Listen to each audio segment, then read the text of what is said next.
Hi welcome to my channel. ಇವತ್ತಿನ ವಿಡಿಯೋದಲ್ಲಿ ನಾವು 10th LBA ಸಮಾಜ ವಿಜ್ಞಾನ ಭಾಗ 1ರಲ್ಲಿ ಬರುವ ಅಧ್ಯಾಯ 10 ಭೂಗೋಳಶಾಸ್ತ್ರ ವಿಭಾಗದ ಭಾರತ ಭೌಗೋಳಿಕ ಸ್ಥಾನ ಹಾಗೂ ಪ್ರಾಕೃತಿಕ ಲಕ್ಷಣಗಳು ಈ ಅಧ್ಯಾಯದ ಪಾಠ ಆಧಾರಿತ ಮೌಲ್ಯಾಂಕನದ ಪ್ರಶ್ನೋತ್ತರಗಳನ್ನು ಇವತ್ತಿನ ವಿಡಿಯೋದಲ್ಲಿ ನಾವು ನೋಡೋಣ. ನೋಡಿ, ಮೊದಲನೇದಾಗಿ ಈ ಪ್ರತಿಯೊಂದು ಪ್ರಶ್ನೆ ಅಥವಾ ಅಪೂರ್ಣ ಹೇಳಿಕೆಗೆ 4 ಆಯ್ಕೆಗಳನ್ನು ನೀಡಲಾಗಿದೆ. ಅವುಗಳಲ್ಲಿ ಸೂಕ್ತವಾದ ಒಂದು ಉತ್ತರವನ್ನು ಆರಿಸಿ ಅದರ ಕ್ರಮಾಕ್ಷರದೊಡನೆ ಪೂರ್ಣ ಉತ್ತರವನ್ನು ಬರೆಯಿರಿ. ನೋಡಿ, ಮೊದಲ ಪ್ರಶ್ನೆ 1. ಪೂರ್ವ ಕರಾವಳಿ ಮೈದಾನವು ಏನಾಗಿದೆ? ಆಪ್ಷನ್ ನೋಡಿ, ಬಿ ಅಗಲವಾಗಿದೆ. ಸರಿಯಾದ ಉತ್ತರ ಆಪ್ಷನ್ ಬಿ ಅಗಲವಾಗಿದೆ. ಇನ್ನು ಎರಡನೇ ಪ್ರಶ್ನೆ, ಲಡಾಖ್ ಪ್ರಸ್ಥಭೂಮಿಯು ಕಂಡುಬರುವುದು? ಆಪ್ಷನ್ ಬಿ ಮಹಾ ಹಿಮಾಲಯದಲ್ಲಿ. ಸರಿಯಾದ ಉತ್ತರ ಆಪ್ಷನ್ ಬಿ ಮಹಾ ಹಿಮಾಲಯದಲ್ಲಿ. ಇನ್ನು ಮೂರನೇ ಪ್ರಶ್ನೆ, ಭಾರತದ ಅತ್ಯುನ್ನತ ಪರ್ವತ ಶಿಖರ? ಸರಿಯಾದ ಉತ್ತರ ಆಪ್ಷನ್ ಎ ಗಾಡ್ವಿನ್ ಆಸ್ಟಿನ್. ಇನ್ನು ನಾಲ್ಕನೇ ಪ್ರಶ್ನೆ, ಭಾರತದ ಭೌಗೋಳಿಕ ವಿಭಾಗಗಳಲ್ಲಿ ಅತ್ಯಂತ ದೊಡ್ಡದಾಗಿರುವುದು? ಆಪ್ಷನ್ ಡಿ ಪರ್ಯಾಯ ಪ್ರಸ್ಥಭೂಮಿ. ಇನ್ನು ನೋಡಿ, ಈ ಪ್ರತಿಯೊಂದು ಪ್ರಶ್ನೆಗೂ ಒಂದೊಂದು ವಾಕ್ಯದಲ್ಲಿ ಉತ್ತರಿಸಿ.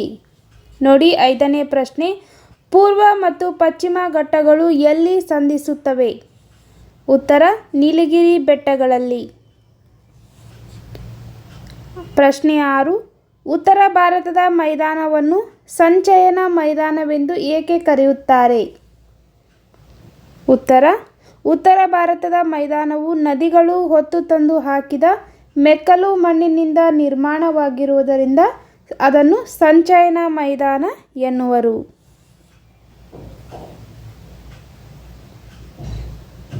ನೆಕ್ಸ್ಟ್ 7ನೇ ಪ್ರಶ್ನೆ, ಹಿಮಾಚಲ ಅಥವಾ ಮಧ್ಯ ಹಿಮಾಲಯದ ಗಿರಿಧಾಮಗಳನ್ನು ಹೆಸರಿಸಿ.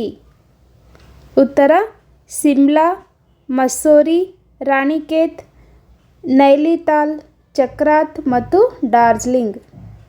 ಇವು ಮಧ್ಯ ಹಿಮಾಲಯದ ಗಿರಿಧಾಮಗಳು. ಇನ್ನು ಪ್ರಶ್ನೆ 8, ಡೋನ್ಗಳೆಂದರೇನು? ಉತ್ತರ ಹಿಮಾಲಯದ ಪಾದಬೆಟ್ಟಗಳಲ್ಲಿರುವ ಸಮತಟ್ಟಾದ ಕಿರಿದಾದ ಮೈದಾನಗಳನ್ನು ಡೋನ್ ಎನ್ನುವರು. ಇನ್ನು 9ನೇ ಪ್ರಶ್ನೆ, ಭೂ ಇತಿಹಾಸದ ಪ್ರಕಾರ ಭಾರತದ ಅತಿ ಪುರಾತನ ಭೂಭಾಗ ಯಾವುದು? ಉತ್ತರ ಪರ್ಯಾಯ ಪ್ರಸ್ಥಭೂಮಿ. 10ನೇ ಪ್ರಶ್ನೆ, ಮಹಾ ಹಿಮಾಲಯವನ್ನು ಹಿಮಾದ್ರಿ ಎಂದು ಕರೆಯುತ್ತಾರೆ ಏಕೆ? ಉತ್ತರ ಇದು ಸಂಪೂರ್ಣವಾಗಿ ಹಿಮದಿಂದ ಆವೃತವಾಗಿದೆ, ಆದ್ದರಿಂದ ಮಹಾ ಹಿಮಾಲಯವನ್ನು ಹಿಮಾದ್ರಿ ಎಂದು ಕರೆಯುತ್ತಾರೆ. ಇನ್ನು 11ನೇ ಪ್ರಶ್ನೆ, ದಕ್ಷಿಣ ಭಾರತದಲ್ಲಿಯೇ ಅತ್ಯುನ್ನತ ಶಿಖರ ಯಾವುದು? ಉತ್ತರ ಆನೈಮುಡಿ.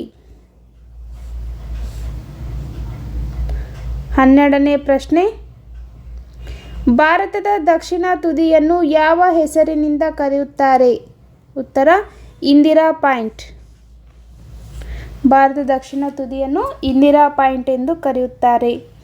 ಇನ್ನು 13ನೇ ಪ್ರಶ್ನೆ, ಭಾರತದ ಆದರ್ಶ ಕಾಲಮಾನವು ಯಾವ ರೇಖಾಂಶವನ್ನು ಆಧರಿಸಿದೆ? ಉತ್ತರ 82 ಡಿಗ್ರಿ ಸೆಲ್ಸಿಯಸ್ನಿಂದ 31 ಡಿಗ್ರಿ ಸೆಲ್ಸಿಯಸ್ ಪೂರ್ವ ರೇಖಾಂಶ.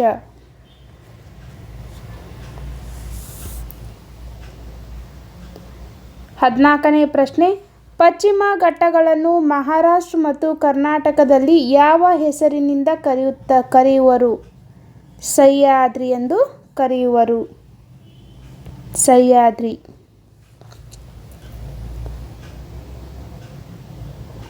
ನೆಕ್ಸ್ಟ್ ನೋಡಿ, ಈ ಪ್ರತಿಯೊಂದು ಪ್ರಶ್ನೆಗೂ 2 ರಿಂದ 4 ವಾಕ್ಯಗಳಲ್ಲಿ ಅಥವಾ ಅಂಶಗಳಲ್ಲಿ ಉತ್ತರಿಸಿ.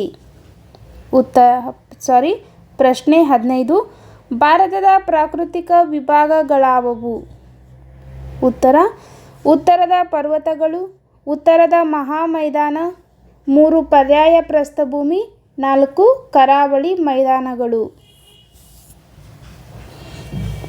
16ನೇ ಪ್ರಶ್ನೆ, ಪರ್ಯಾಯ ಪ್ರಸ್ಥಭೂಮಿಯು ದೇಶದ ಆರ್ಥಿಕ ಅಭಿವೃದ್ಧಿಯನ್ನು ಪ್ರಮುಖ ಪಾತ್ರ ವಹಿಸುತ್ತದೆ ಹೇಗೆ?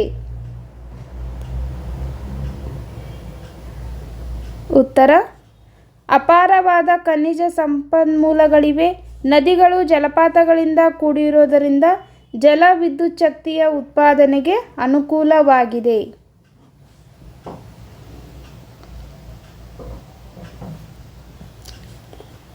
ಇನ್ನು ನೆಕ್ಸ್ಟ್ ನೋಡಿ 17ನೇ ಪ್ರಶ್ನೆ, ಪೂರ್ವ ಮತ್ತು ಪಶ್ಚಿಮ ಘಟ್ಟಗಳಿಗಿರುವ ವ್ಯತ್ಯಾಸಗಳಾವುವು? ಉತ್ತರ, ಪಶ್ಚಿಮ ಘಟ್ಟಗಳು, ಪೂರ್ವ ಘಟ್ಟಗಳು. ನೋಡಿ, ಪಶ್ಚಿಮ ಘಟ್ಟಗಳು ಹೆಚ್ಚು ಎತ್ತರವಾಗಿವೆ, ಪೂರ್ವ ಘಟ್ಟಗಳು ಹೆಚ್ಚು ಎತ್ತರವಾಗಿಲ್ಲ.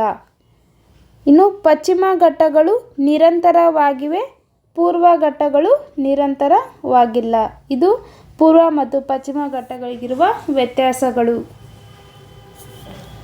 ಇನ್ನು ನೆಕ್ಸ್ಟ್ ನೋಡಿ 18ನೇ ಪ್ರಶ್ನೆ, ಹಿಮಾಲಯ ಪರ್ವತಗಳು ಭಾರತೀಯರಿಗೆ ಅತ್ಯಂತ ಉಪಯುಕ್ತವಾಗಿವೆ ಹೇಗೆ?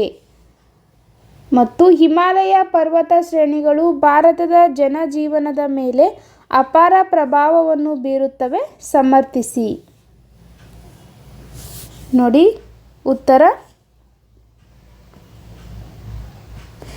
ಭಾರತಕ್ಕೆ ರಕ್ಷಣೆಯನ್ನು ಒದಗಿಸುತ್ತವೆ, ಉತ್ತರ ಏಷ್ಯಾದಿಂದ ಬೀಸುವ ಶೀತ ಗಾಳಿಯನ್ನು ತಡೆಯುತ್ತವೆ, ನದಿಗಳ ಉಗಮ ಪ್ರದೇಶವಾಗಿದೆ, ಜಲ ವಿದ್ಯುತ್ ಶಕ್ತಿ ಉತ್ಪಾದನೆಗೆ ಅನುಕೂಲವಾಗಿವೆ, ವಿಶಾಲವಾದ ಮೈದಾನಗಳನ್ನು ನಿರ್ಮಿಸಿವೆ, ಖನಿಜ ಸಂಪನ್ಮೂಲಗಳನ್ನು ಹೊಂದಿವೆ, ಪ್ರವಾಸೋದ್ಯಮ ಮತ್ತು ಧಾರ್ಮಿಕ ಕೇಂದ್ರಗಳಿಗೆ ಪ್ರಸಿದ್ಧಿಯಾಗಿವೆ. ಇನ್ನು ವೈವಿಧ್ಯಮಯ ಸಸ್ಯ ಮತ್ತು ಪ್ರಾಣಿ ಸಂಕುಲಗಳಿಗೆ ಆಶ್ರಯ ತಾಣವಾಗಿವೆ.